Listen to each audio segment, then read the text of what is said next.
Hello, let's we start today's session. First of all, I want to discuss with you what we will study in last class. In last class, we will study working principle of photovoltaic cells या solar cell. तो हमने क्या किया था, solar cell या photovoltaic cells के working principle देखा था लास्ट क्लास में. So today we will discuss wind power. It's a new topic for us. So wind power क्या होती है? विंड पावर क्या है, सबसे पहले हम देखेंगे what is wind power. Wind power is the process of generating electricity by converting the kinetic energy of moving air means wind into mechanical energy which is then converted into electrical energy using a wind turbine. So you can write like this.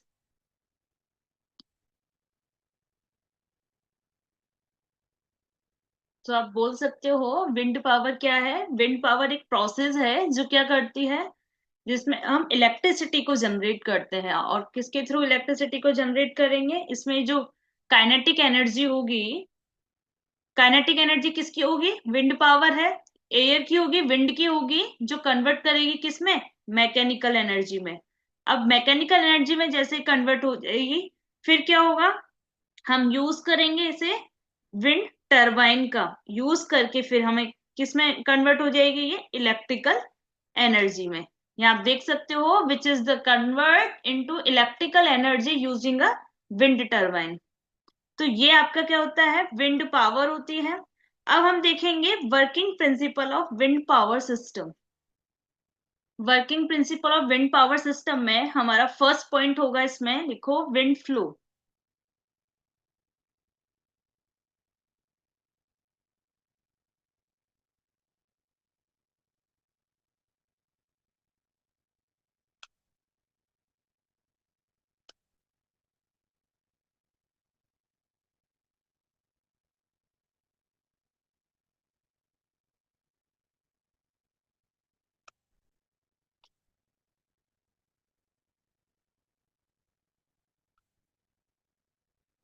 Wind flow में लिखना है, wind is the movement of air caused by differences in atmospheric pressure, and faster winds means more kinetic energy is available. तो wind flow में क्या आता है, wind क्या है, एक मूवमेंट है एयर का, जिसकी वजह से क्या होता है, डिफरेंसेस एटमॉस्फेरिक प्रेशर. आप क्या देखोगे इसमें, एटमॉस्फेरिक प्रेशर का डिफरेंसेस देखो, जिसका मतलब क्या है, फास्टर विंड मतलब होता है यहाँ पर मोर काइनेटिक एनर्जी इज अवेलेबल.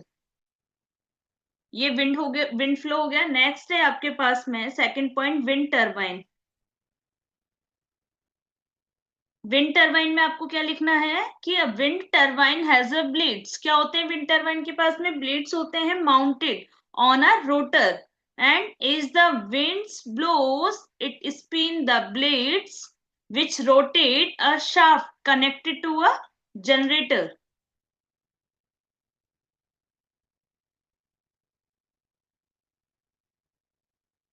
लिखो, a wind turbine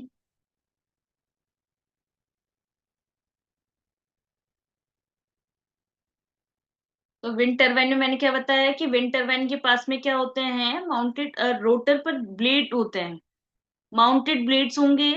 और जब ये ब्लेड्स क्या होंगे, विंड ब्लो करेगी, विंड ब्लो करते ही ब्लेड्स क्या होने लगेंगे, स्पिन होने लगेंगे, जिससे किसकी वजह से, एक शाफ्ट रोटेट होगी जो कनेक्ट होगी किससे, जनरेटर से. ये अभी इसका डायग्राम और इसके कंपोनेंट्स में पढ़ाऊंगी विंड पावर टरबाइन के, उसमें आपको और अच्छे से इसका पता चलेगा किस तरह से वर्क करता है. डायग्राम से और अच्छा समझ में आएगा. अभी ये मैं और ओनली आपको प्रिंसिपल लिखा रही हूँ, वर्किंग प्रिंसिपल क्या है हमारे विंड पावर सिस्टम को. इसमें थर्ड पॉइंट जो आएगा वो है इलेक्ट्रिसिटी जनरेशन. इसमें आपको लिखना है, सबसे फर्स्ट पॉइंट लिखना है आपको इसमें, this spinning shaft drives a generator which converts mechanical energy to electrical energy, which using electromagnetic induction.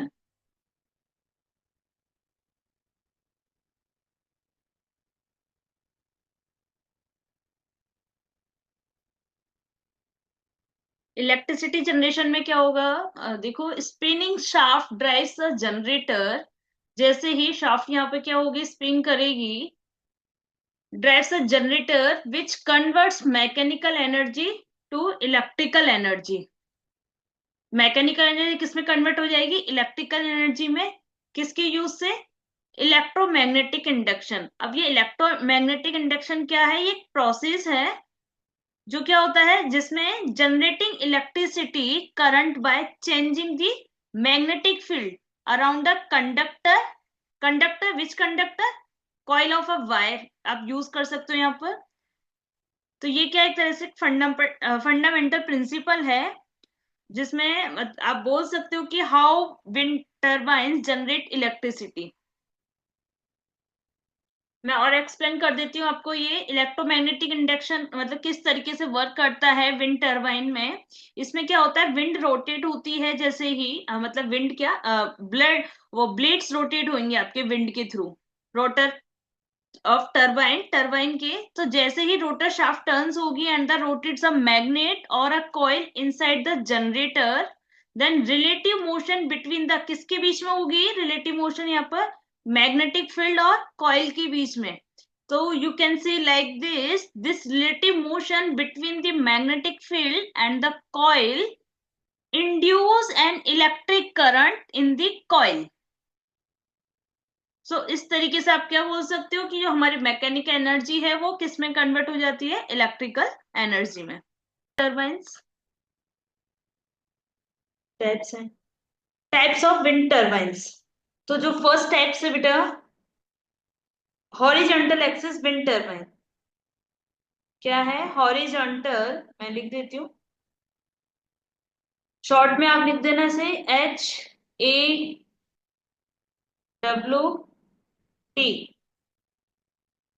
अब इसमें क्या है, इसमें लिखना है आपको, फर्स्ट पॉइंट लिखो इसमें।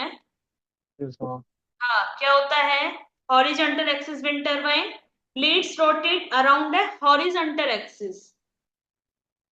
ठीक, फिर सेकंड लिखो इसमें, most common type use today. फिर थर्ड पॉइंट है आपका, mounted on tall towers for better wind axis. Horizontal axis wind turbine में, हॉरिजॉन्टल एक्सिस क्यों बोला इसे, क्योंकि इसमें क्या होता है बेटा, ब्लेड जो रोटेट करते हैं वो हॉरिजॉन्टल एक्सिस के अराउंड करते हैं। सेकंड टाइप क्या होगा, ये हॉरिजॉन्टल, तो सेकंड क्या हो जाएगा, वर्टिकल एक्सिस। शॉर्ट में लिख दूं मैं, vertical axis wind turbine. Vertical, तो इसमें लिख लो आप फर्स्ट।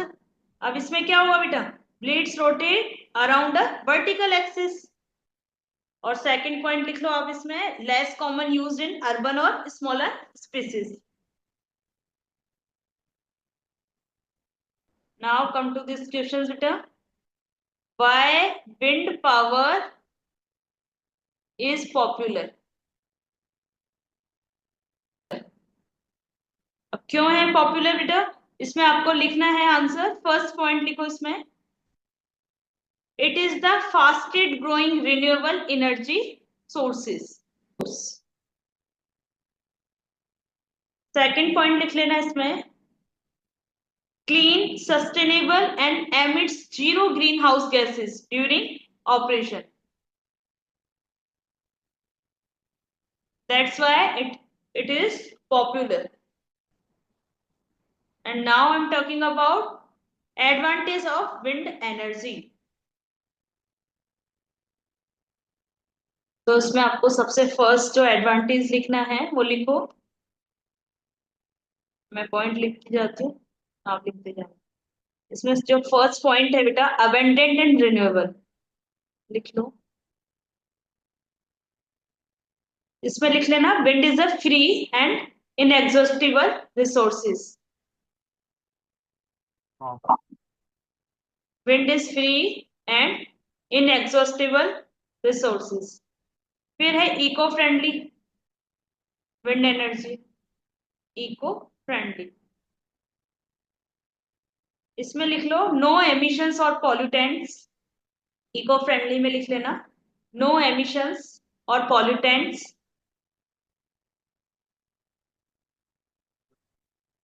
सेकंड पॉइंट लिख लेना इसमें, फर्स्ट पॉइंट लिखने के बाद सेकंड पॉइंट लिख लो helps reduce carbon footprint, helps reduce carbon footprint. And third है कोस्ट इफेक्टिव ओवर टाइम। तो इसमें लिखो बेटा फर्स्ट पॉइंट क्या होगा, after installation low operational cost. Clear. फिर सेकंड पॉइंट आप इसमें लिख लो reduce electricity bills. Fourth advantage है विंड एनर्जी का एनर्जी स्टोरेज। इसमें लिखना first point excess electricity can be stored in batteries और feed into the power grid. And fifth है सिंपल एडवांटेज है इसके grid integration and earnings. Last point है advantage का ग्रिड। इसमें लिख लेना बेटा first point if this system produce excess power it can be sold back to the grid। if this system produces excess power it can be sold back to the grid।